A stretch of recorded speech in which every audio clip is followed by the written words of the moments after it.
O tema que nosso grupo decidiu abordar no Projeto Produza tem base no projeto Nossas Histórias, contando a história do Centro de Defesa de Direitos Humanos em Osasco. O objetivo de nosso trabalho é resgatar e manter vivo o histórico da luta pelos direitos humanos na cidade de Osasco. O Centro de Direitos Humanos de Osasco, ou CDHO, desempenhou o papel de órgão de articulação de forças e de resistência frente ao regime ditatorial brasileiro e mostrou-se uma peça importante para a crise do regime civil-militar, personificada no processo de reabertura e redemocratização.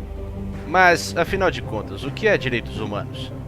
Há diversas correntes que explicam o surgimento dos direitos humanos, mas a que possui maior expressão coloca tais direitos como parte natural do ser humano.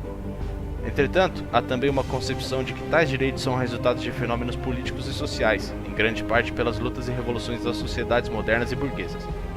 Mas essa visão traz, como consequência, a possibilidade de que esses direitos possam ser violados, transgredidos ou invalidados por poderes legais ou civis, já que os mesmos são produtos da vontade do aparelho do Estado.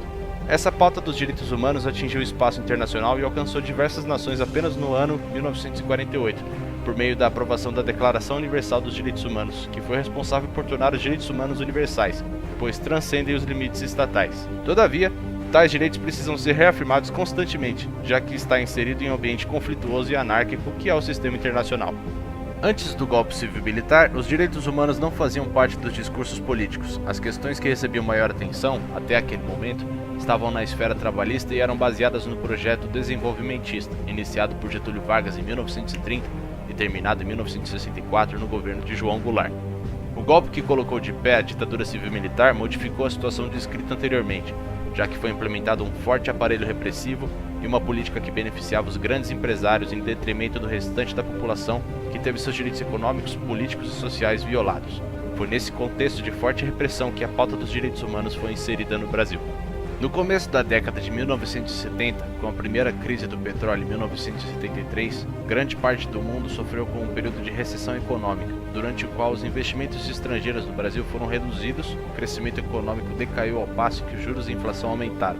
Tal situação fez com que o governo ditatorial perdesse legitimidade, já que o mesmo se apoiava sobre a justificativa de que era preciso um governo forte, moral e economicamente, para combater o perigo comunista.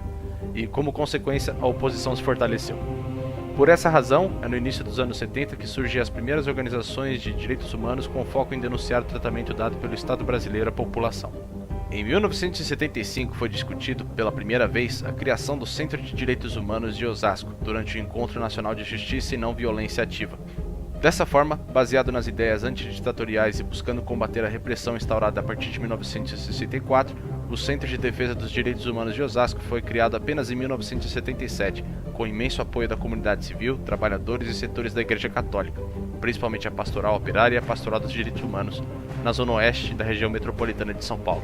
O forte apoio dado pela Igreja Católica ao CDDHO está atrelado à crescente prática da teologia da libertação, que parte da premissa de que o Evangelho exige a opção preferencial pelos pobres e especifica que a teologia, para concretar essa opção, deve usar também as ciências humanas e sociais, resultado de dois movimentos anteriores, o Concílio Vaticano II, de 1961, e a Segunda Conferência Episcopal Latino-Americana, que aconteceu em Medellín.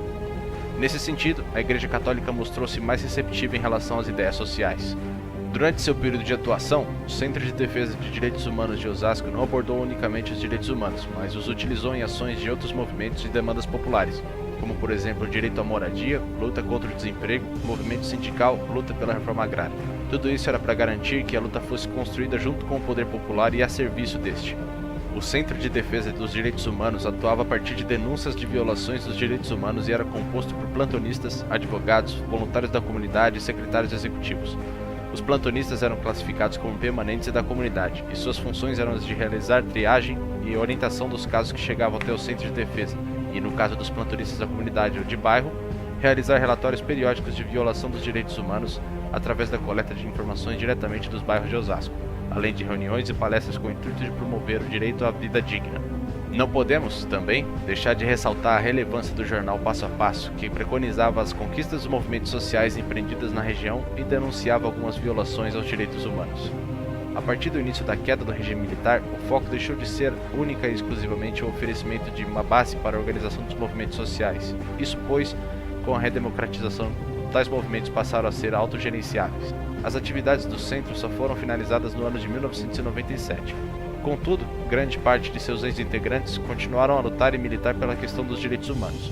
Já no ano de 2004, o movimento do CDDHO foi rearticulado e reestruturado sob a forma de um Centro de Defesa da Região Oeste da Grande São Paulo, ou CEDHRO. Graças à forte atuação do CDHO durante o período militar, é difícil falar do movimento pela luta dos direitos humanos, principalmente no período entre 1964 e 1984, sem mencionar a importância de Osasco nesse processo.